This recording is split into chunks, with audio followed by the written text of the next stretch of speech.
I mean, that is a seriously good glass of wine for 22 bucks. At the shows, had a Chardonnay. Two boys who have both done their time in the great bottle shop at Five Way Cellars in Paddington to Sydney. Hello, Cookie. Look what you did. You've turned both of us into lifelong booze hounds. I'm lucky enough to be joined by the great Nick Ryan, senior wine writer for The Australian. Nick, why win Clare?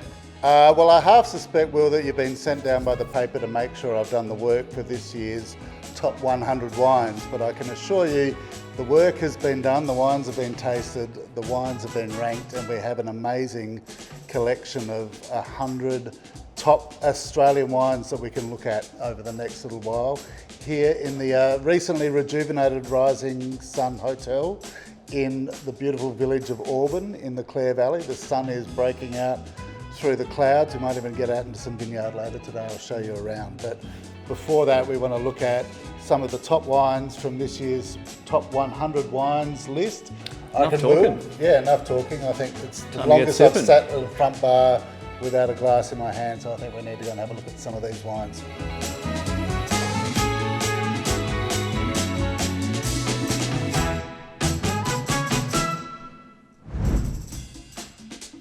So Nick, we're getting close to the pointy end of the year, to silly season, which is the perfect time for bubbles. Tell me what you've chosen for Sparkling of the Year. So this is our Sparkling of the Year, which then by default is also our Tasmanian Wine of the Year. But this is very special release this year. This is from the House of Arras, from the masterful Ed Carr. So this is the E.J. Carr Late Disgorged 2006. So no one has done more to put Tasmania on the global map for sparkling wine than Ed Carr. 16 years on yeast lees. So this is sat up until its disgorgement in late 2024. 16 years sitting on all that yeasty, delicious sediment that sits in the glass in the bottle before disgorgement. What we get through that is both a complexing quality, all those sort of brioche bready sort of flavours and things that we like to talk about when we talk about great sparkling wine, and amazing preservation effect that those yeast lees keep these wines incredibly fresh over a long period of time. So this is sparkling wine on a truly quality-wise, the match for just about anything else you'll find anywhere in the world. Cheers. Cheers, Will. Cheers, Ed.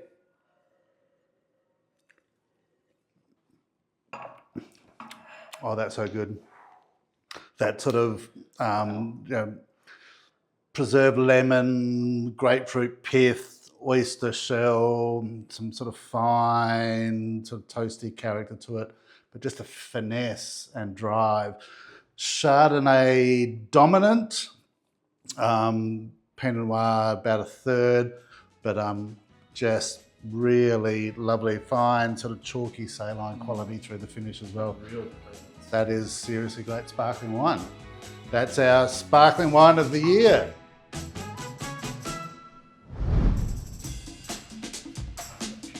So Nick, Australia makes a lot of great white wine. Sure does. But there can only be one top for 2025. So tell us what you've picked. Yeah, look, in a really strong field and so much great white wine across the country that we looked at this year. There's always going to be a strong chance it'll be Chardonnay out of Margaret River from 2023. 2023 is an outstanding vintage in Margaret River, and I think we'll start seeing a lot of the Cabernets come through. Maybe, if I was a betting man, I'd be looking at some 23 Cabernet for next year's list. But this is the 2023 Flame Tree SRS Chardonnay from the Wallcliffe sub-region of Margaret River. The great Cliffy Royal. There's a lot of very attention-grabbing and high-profile Chardonnay out of Margaret River, and brilliant producers. And there are several other 23 Margaret River Chardonnays in this year's list. But there's just something about this wine. I've always loved the Flame Tree wines. I've always loved the way Cliff Royal goes about it. There's a finesse and a subtlety to Cliff's wines, as well as giving you still all that great complexity and power and drive that we love out of Margaret River Chardonnay. So for this year, best white wine, and as a result, the best Western Australian wine this year as well. It's the 2023 Flame Tree SRS Chardonnay from Margaret River, and he spills it on the table as he pours it, and we haven't even really been drinking, Will. So here's the Margaret River Chardonnay from a great vintage like 23. You mentioned there was a lot of Chardonnays and a lot of 23 Chardonnays in this list as well. What made this one stand out in particular? There's just a finesse and a precision and almost a quiet calm to this wine. It's not as flashy and showy as some of the others, but very finely detailed, and I just think it's fabulous. So Nick, every time I think I know a little bit more about wine, something else comes up. There's a bit of semaphore on this, and there's a ceramic bottle in front of me. What am I looking at? Yeah, look, these are a couple of the quirkier wines on this year's list, and they're in the list first and foremost because they're great drinks, but I also wanted to shine a little light on some of the more interesting sort of winemaking methods that are being deployed around the country, and some interesting stylistic shifts. So this little ceramic jug that looks like the kind of thing that an old Western, hobo would be drinking from is actually a beautifully made little ceramic bottle, and it contains the 2023 Super Gertie Riesling from Ben Marks. Not far from where we are right now. Marksy is about 3 or 4 Ks just up that way, makes some of the best Cabernet Franc in the country. But this is what he calls his Super Gertie Riesling. This is a really sort of wild, wacky take on Riesling. It's skinsy, it's a little wild and ropey. It's not the classic conventional linear clear Riesling that you expect, or that purity of citrus and slate. It's incredibly interesting wine, lots of texture, some really interesting aromatics and flavors through the wine. Just something wonderful from the crazy and bizarre mind of Ben Marks. Bang, Super Gertie Riesling. Make a great flower pot. This is the Subsea Estate Pure Ocean Semillon. Now, one of the things that's been quite a bit of a trend in wine around the world the last few years is putting bottles, maturation of things underwater, subsea maturation, so to speak. This is a next step up. This is actually wines that go in sort of fermenting vats that are anchored to the ocean floor, that move with the ocean currents.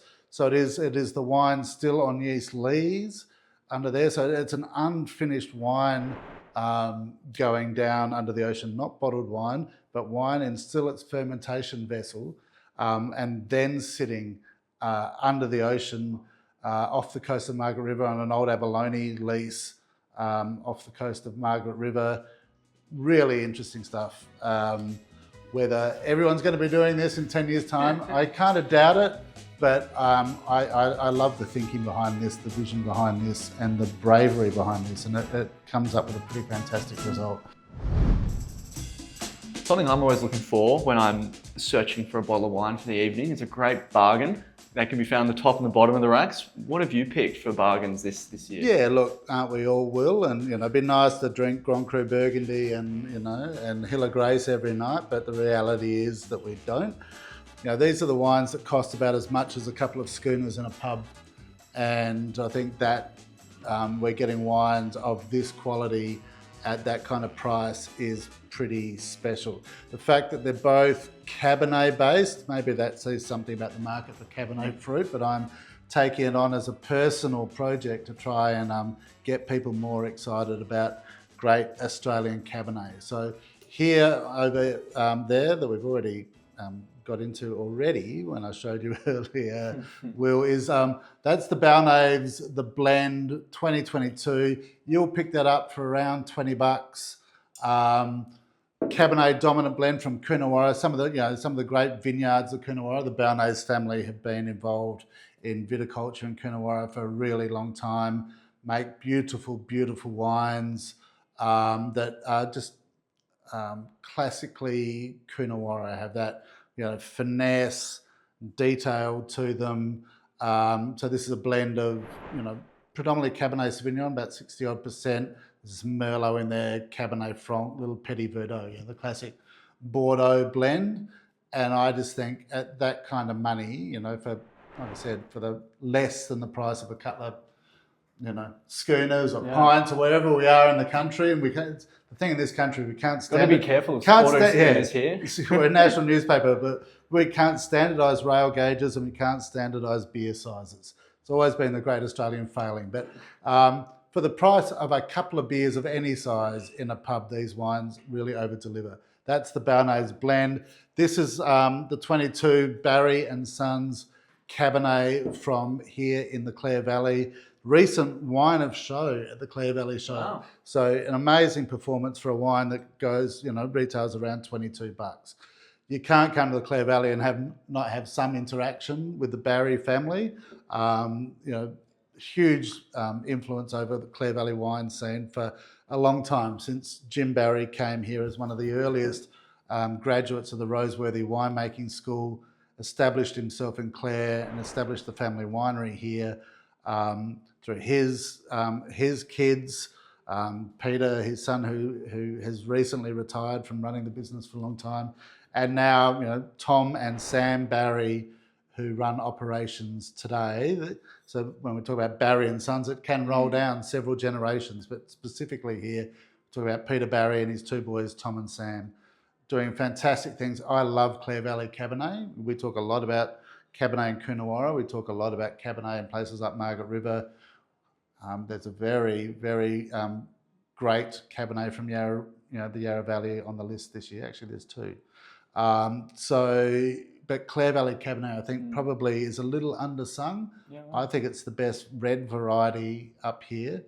Cheers. The fact that you're getting wines, at this kind of money with great varietal definition, balance, purity, finesse. I mean, that is a seriously good glass of wine for $22. Can't go wrong.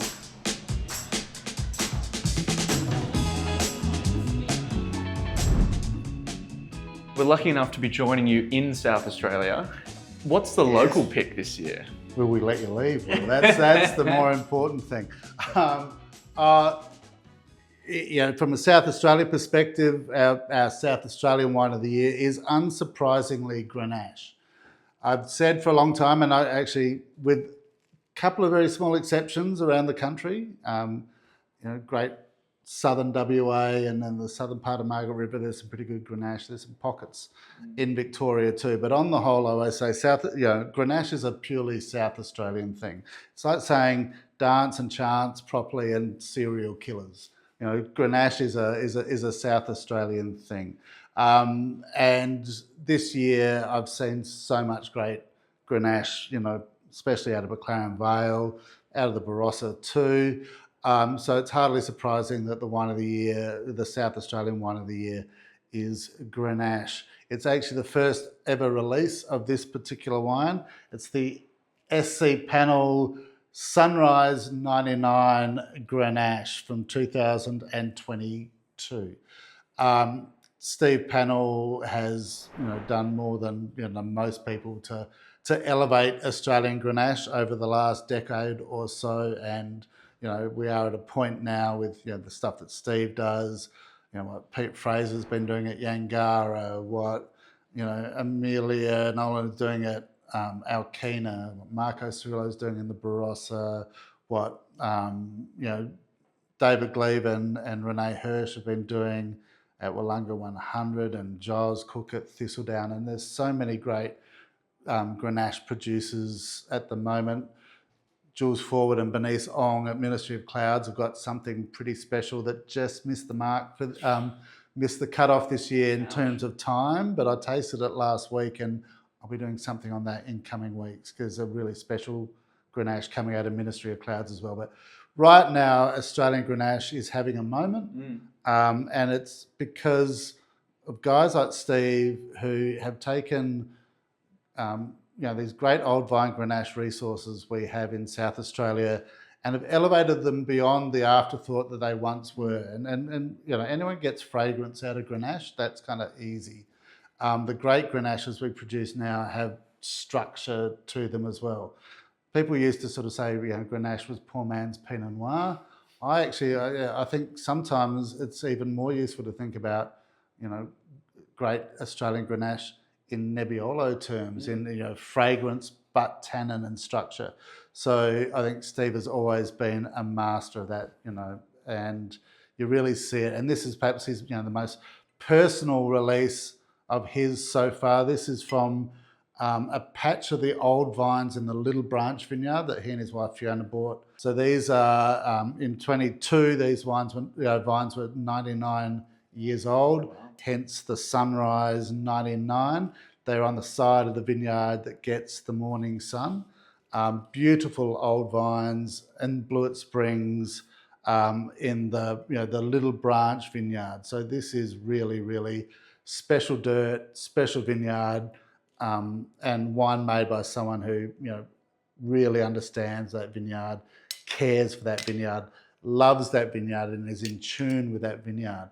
So this has been one of the most highly anticipated releases of the year, and it is absolutely outstanding. I'm glad I've got a bottle to share with you because there's not many of them, Will. Not many of them. So stealing this from photography, but it's thank you for sharing.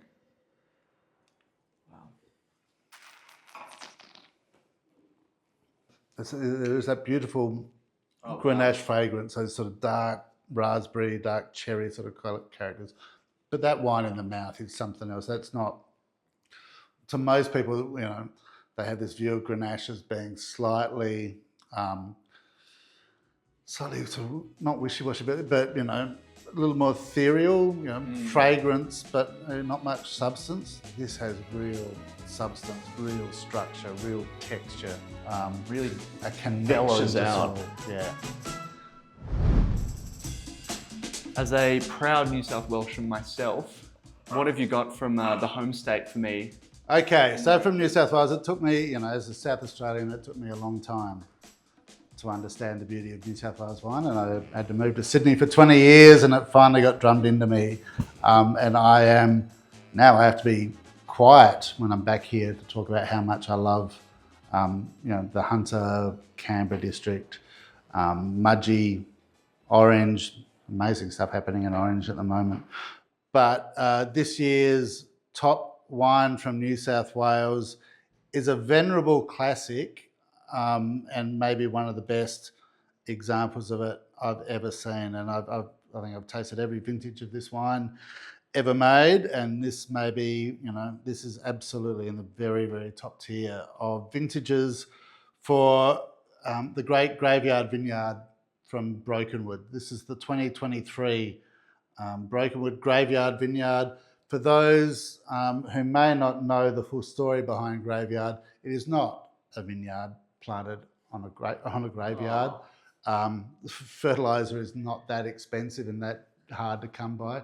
It is actually a vineyard planted on a parcel of land that was originally designated to be the graveyard for the shire or town or parish or whatever you might be calling it, what it was called in those days of Pecolbin. But this is one of the great vineyards, Shiraz vineyards in Australia, one of the great Shiraz wines in Australia. Has just always typified what is great about Hunter Shiraz, which is a suppleness, a proud, medium-bodied quality to it, and an ability to age like I think no other Shiraz in Australia. I would still say that Hunter Valley Shiraz ages, and I've seen stuff back to the 40s. I think Hunter Valley Shiraz ages in a different way to any other Shiraz in Australia. And if I was, and I'm putting some of this wine in the cellar, but if cellaring great Australian wine is something that you're into,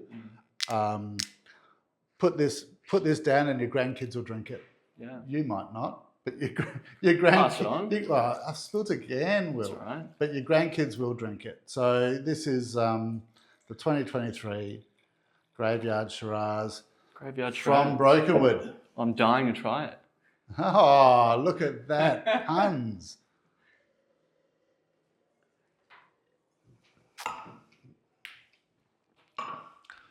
But yeah, that is everything you want from Hunter Valley Shiraz. There is that dark, plummy fruit, but again, it's not dense. It's not chewy. You're not having to force your way through that wine. It just sits so comfortably on the palate. So there's fruit intensity there without weight or heft.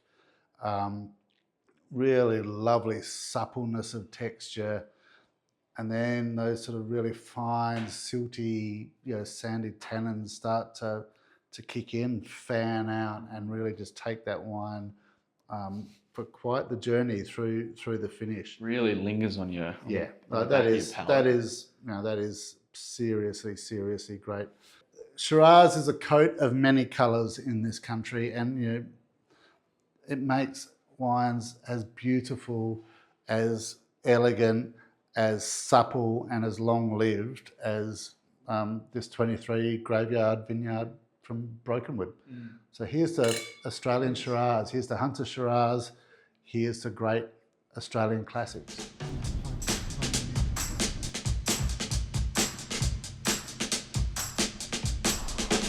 What sort of grapes we got going around us? So this is actually, of all the things we could have gone and found ourselves in the Clare Valley, this place that is so famous for Riesling, makes amazing Shiraz and Cabernet and blends of Cabernet and Malbec. We're actually in a Gewürztraminer vineyard. There are not that many Gewürztraminer vineyards around the country at the moment, so that's something kind of special. And the Skilligalee Gewürz has always been close to my favourite Gewürz in the country.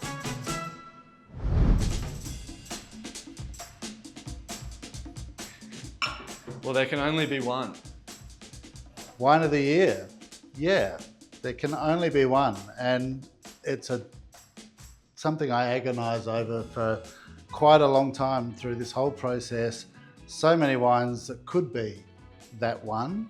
But in this year, in 2025, it's a beautiful wine from the 23 vintage, from the Yarra Valley, from one of the greatest estates, not just in this country, but if you ask me, in the world, some of the finest Cabernet made anywhere on the planet. It's the 2023 Mount Mary Quintet. Just a thing of beauty.